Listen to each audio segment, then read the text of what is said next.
Então a Bíblia é a palavra de Deus escrita. Tanto faz aberta como fechada. Ela é a palavra de Deus. Se você abrir, Deus estará falando com você através da sua palavra. Se você deixar fechada, Deus não falará com você através da palavra escrita. É simples. A autoridade da Bíblia sobre nós depende de nós. Se nós lermos a Bíblia e nos submetermos ao que a Bíblia diz, nós estamos nos submetendo a Deus. Agora, se você lê a Bíblia e acha assim, isso é para aquele contexto daquela época, isso serve para aquela época. Como fez agora um pastor aí, né? Diz que temos que atualizar, contextualizar a Bíblia. Não existe isso. A palavra de Deus não muda, ela não vai mudar nunca. Jesus disse, olha, passarão o céu e a terra, mas as minhas palavras não passarão. Veja bem, a palavra de Deus não muda, não passa, não se atualiza a palavra de Deus. Ela é atual, ela é mais atual do que o que vai acontecer amanhã. Ela é eterna. Não tem jeito de contextualizar, não tem jeito de mudar, tirar algumas palavras que ofendem os pecadores, né? Igual o pessoal está fazendo aí, Bíblia, né? Pessoas que se comportam aí de maneira abominável diante de Deus, aí vão lá, trocam as palavras, tiram um pedaço, colocam outro. Como outras seitas que tem por aí também, que trocam as palavras, trocam sentido, mudam alguma coisa, né? Aí você vai ver, por exemplo, tem Bíblia que vai dizer que em João está escrito que Jesus é um Deus. Olha só. Como se houvesse vários deuses. Aí você vai ver aí, por exemplo, um livro, né? De um povo aí muito ruim, bravo, gostam de matar as pessoas, degolar as pessoas. O livro deles ensina a degolar cristãos, ensina a crucificar cristãos. Esse povo também tem a Bíblia deles, que eles torceram, pegaram a Bíblia legítima e torceram as bênçãos que eram para Isaac, eles mudaram como se fosse para Ismael. E assim você vai vendo. As pessoas não leem a palavra de Deus, e a palavra de Deus está dizendo bem claro que se alguém acrescentar alguma coisa, se alguém retirar alguma coisa, então as pragas que estão escritas aí, as maldições, os juízos virão sobre essas pessoas que estão mudando a palavra de Deus. Então a Bíblia é aí a autoridade máxima, infalível, e a igreja não tem outra fonte, não pode procurar outra fonte. Veja, por exemplo, tem aquela igreja das imagens, né, que vocês sabem, que adotam mais aí a mulher como intercessora do que Jesus. Então, esta aí vive de dogmas, de pessoas, de homens que escrevem, e eles vão seguindo essas coisas. Mas nós não. Nós temos a Bíblia como infalível palavra de Deus, e nós temos como meta alcançar o que está escrito na Bíblia. Vivemos segundo o que está escrito na Bíblia. Ela é inerrante, ela é infalível palavra de Deus. Então, no tópico 1, nós temos aí a origem da Bíblia e a revelação divina. Subtópico 1, a origem da Bíblia. Pedro enfatiza que os escritos sagrados não têm sua origem nos homens, mas no próprio Deus. 2 de Pedro 1, 20 e 21. Paulo corrobora que a mensagem bíblica veio do alto, 2 Timóteo 3,16. E também os apóstolos ensinam que a Bíblia foi escrita por homens, porém sob a inspiração e supervisão divina. 1 Coríntios 2, 13 e 14, Apocalipse 1, 1. Portanto, as Escrituras são a revelação que Deus faz de si mesmo. Dessa maneira, por ter a sua origem em Deus, a Bíblia é portadora de autoridade e, por isso, constitui-se em única regra infalível de fé e prática para a vida e o caráter do cristão. Nossa declaração de fé professa que a Bíblia Sagrada é a palavra de Deus, única revelação divinamente escrita dada pelo Espírito Santo para a humanidade. Então agora começa o credo assim. Cremos na inspiração divina verbal e plenária da Bíblia Sagrada, única regra infalível de fé e prática para a vida e o caráter cristão. 2 Timóteo 3, 14 a 17. Então agora, a primeira coisa do credo aí é exatamente que nós cremos na palavra de Deus. Veja bem, para sermos salvos, o que aconteceu? Ouvimos a pregação do Evangelho, cremos na pregação, então fomos salvos. Então, primeiro, se ouve a palavra de Deus, é essencial ouvir a palavra de Deus. É essencial a pregação. Aprove a Deus salvar os crentes pela loucura da pregação. Pregação, que pregação? Do Evangelho, escrita na palavra de Deus. Então é importante, começa tudo com a palavra de Deus. Aí, 2 Timóteo 3, 14 em diante, diz, olha, tu, porém, permanece naquilo que aprendeste, de que foste inteirado, sabendo de quem o tens aprendido. E que, desde a tua meninice, sabes as sagradas letras, que podem fazer-te sábio para a salvação, pela fé que há em Cristo Jesus. Toda a Escritura divinamente inspirada é proveitosa para ensinar, para redarguir, para corrigir, para instruir em justiça, para que o homem de Deus seja perfeito e perfeitamente instruído para toda boa obra. Então a Escritura, a Bíblia, é que faz o homem sábio. Sábio para quê? Para a salvação. Ele ouve a pregação do Evangelho, a palavra de Deus, e ele demonstra ser sábio quando? Quando ele se submete a essa palavra, quando ele crê nessa palavra. Aí então ele recebe o Espírito Santo. É o que está escrito aí na carta do apóstolo Paulo aos Efésios, capítulo 1, versículo 13. Estamos em Cristo depois que ouvimos a palavra da verdade, a pregação da nossa salvação. Tendo crido nisto, então nós recebemos o Espírito Santo. Estamos salvos. Porque nós ouvimos a pregação da palavra de Deus e cremos, né? Tivemos fé nisso, acreditamos nisso. Então, fomos salvos. E aí também diz que toda a palavra de Deus que está escrita na Bíblia foi divinamente inspirada, ou seja, foi inspirada pelo Espírito Santo. Os homens não escreveram o que eles quiseram escrever, mas eles foram guiados pelo Espírito Santo, orientados pelo Espírito Santo.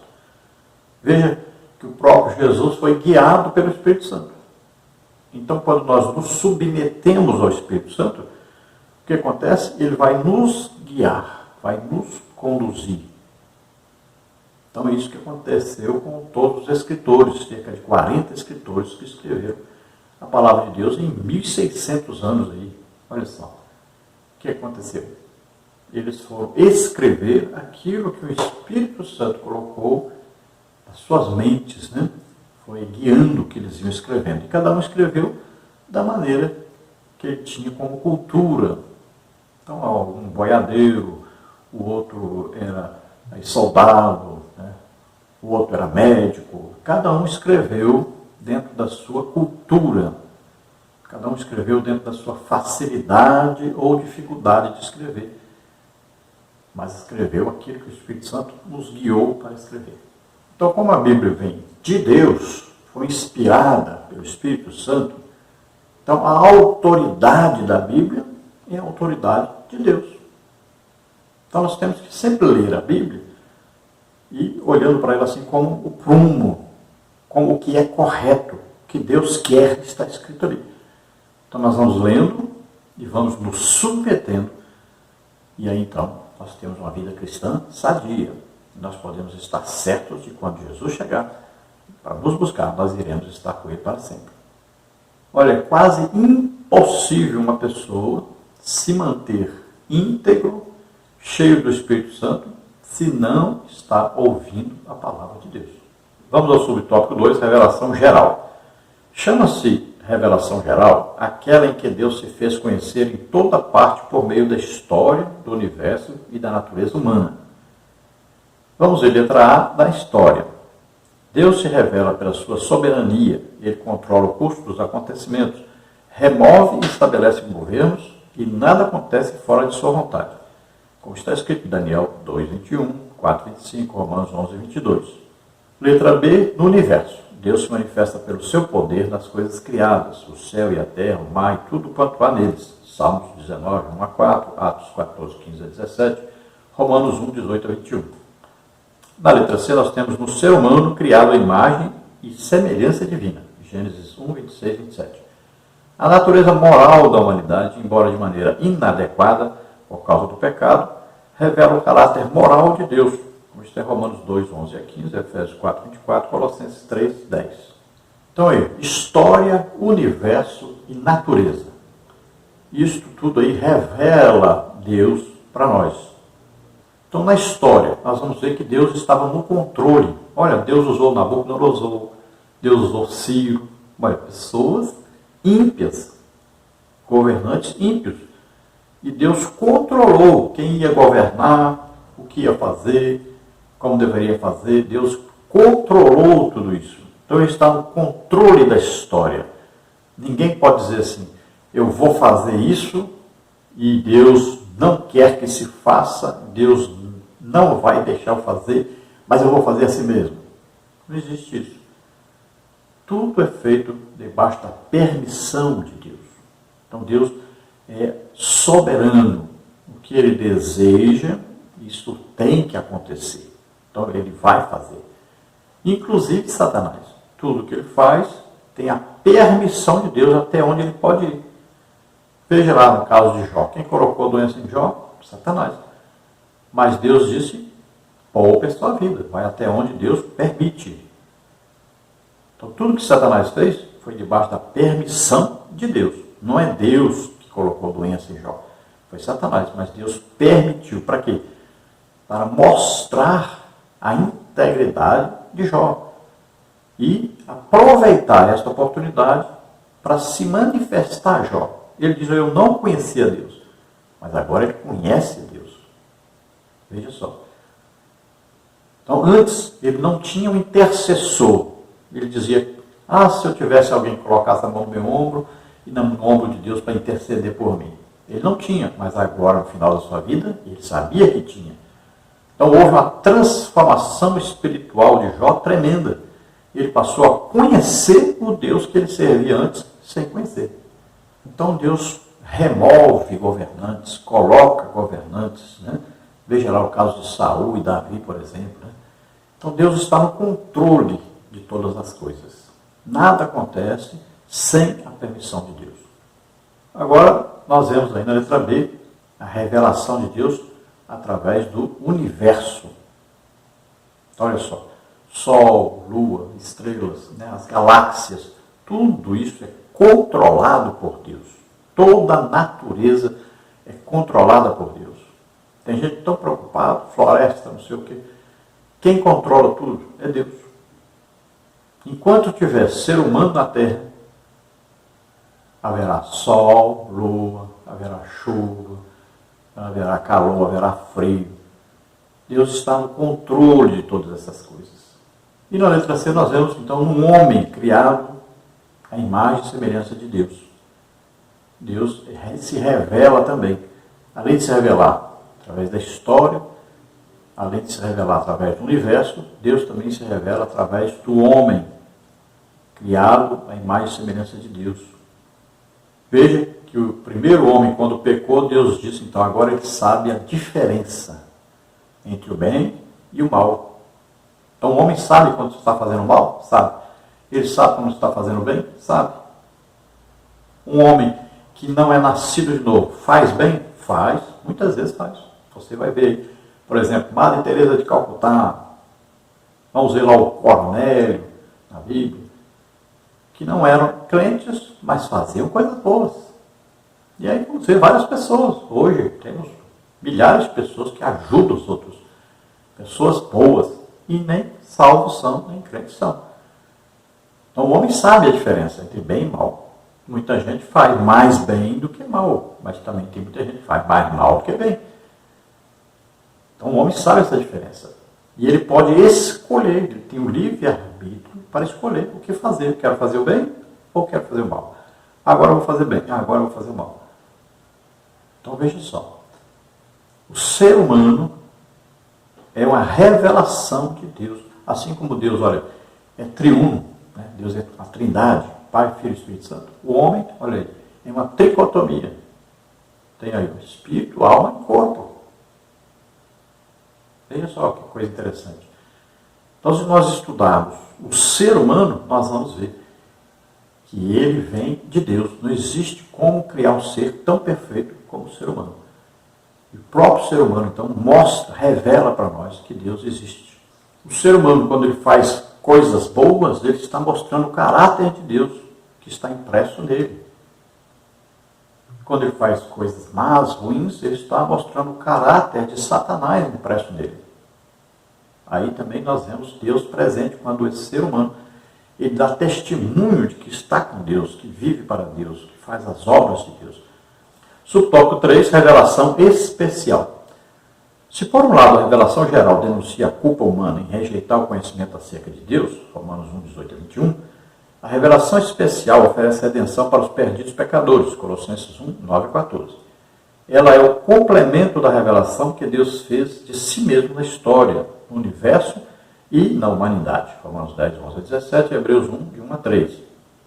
Reconhecemos a revelação especial tanto no Verbo vivo, Jesus Cristo, quanto nas Escrituras Sagradas, João 1, 5, 39. É por meio da revelação contida nas Escrituras que conhecemos a pessoa de Cristo. Estes, os sinais, porém, foram escritos para que creais que Jesus é o Cristo, o Filho de Deus, e para que, crendo, tenhais vida em seu nome, João 20, 31. Então vejo que na revelação geral, a própria natureza mostra que Deus existe e o homem tem aí o privilégio, né, de escolher seguir a Deus ou não. Ele tem o livre-arbítrio para escolher, quer o Deus ou não. Deus se revela ao ser humano. Agora, na revelação especial de Deus, Deus se revela como Salvador. Olha, ele vem oferecer o perdão, a misericórdia, o amor, a salvação. Então ele dá a lei que revela o pecado, revela a condenação, revela o juízo de Deus sobre os pecados. Mas Deus vem então com uma revelação especial, revelando o quê? Seu Filho Jesus Cristo, levando sobre ele os nossos pecados, doenças, enfermidades, maldições, morrendo na cruz em nosso lugar, para que ao crermos nisso, sejamos salvos, perdoados, libertos. Então nós vemos essa revelação especial de Deus, tanto através de Jesus Cristo. Jesus disse para Tomé, eu estou há tanto tempo convosco, como vocês dizem aí, me mostra Deus? Como? Eu sou a revelação de Deus. Então Jesus revelava a pessoa de Deus, o amor de Deus. Veja só. E as Escrituras falam para nós dos feitos, né, de Deus. Olha, quantos milagres estão registrados na Bíblia. Quantos sinais, prodígios e maravilhas. Pedro, no dia de Pentecostes, disse esse Jesus que foi confirmado, autenticado por Deus como Filho de Deus entre vós, com sinais, prodígios e maravilhas. Todos aqueles sinais, prodígios e maravilhas comprovavam que Jesus Cristo era o Messias, o Salvador. Quando João Batista mandou perguntar para ele, é tu o Messias ou vamos esperar outro? Ele não respondeu nada. Ele só começou a curar cego, fazer o cego ver, surdo ouvir, aleijado andar. E aí disse para aqueles que João Batista enviou, disse, vai lá, diga para João. Aí os cegos estão vendo, os surdos estão ouvindo, aleijados estão andando. Diga para ele o que vocês estão vendo aqui. João deveria então entender o quê? Está escrito, né, na palavra de Deus, que ele viria pôr em liberdade os cativos e oprimidos, vinha anunciar o ano aceitável do Senhor. Então João Batista saberia, este é o Cristo realmente. Então você vai perceber que o cristão tem o nome de Cristo. Ele representa Jesus Cristo. Então ele deve imitar Jesus em tudo. Jesus fazia o quê? Ensinava, pregava e curava a todos os doentes e enfermos. Então nós temos que seguir, imitar Jesus como filhos de Deus que nós somos. E isso também revela Deus às pessoas. Então, vamos ver aí na palavra escrita a revelação também desse Deus Todo-Poderoso, que é o nosso Pai, que nos ama a ponto de enviar seu próprio Filho para dar a vida por nós. Glória a Deus.